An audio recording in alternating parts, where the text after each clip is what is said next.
let's understand the simplest explanation of the revenue expenditure.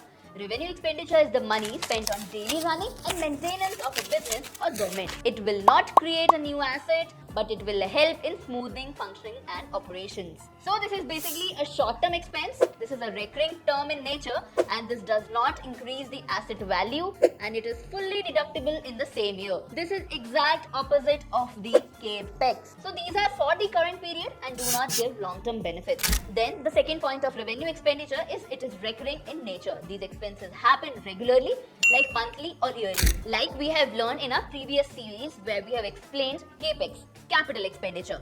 Then the third point does not increase asset value. It helps maintain existing assets, but it will not create a new asset. So basically, you are spending the money on the daily running businesses, on the daily running activities. You might be a business or a government, but this will not create any asset for you.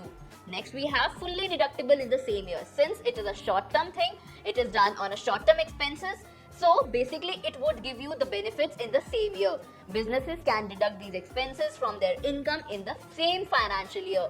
The tax benefit you can get at a shorter period of time. Now let's understand this with an example, like for businesses. Salaries. Business which gives salaries to the employee. Every month we have to give the salaries. So these are a revenue expenditure for the business. Then we have electricity and water bills. These bills again we have to pay every month. So this will be a utility cost for office or a factory. Then the rent, raw material, again it would be a revenue expenditure for the business.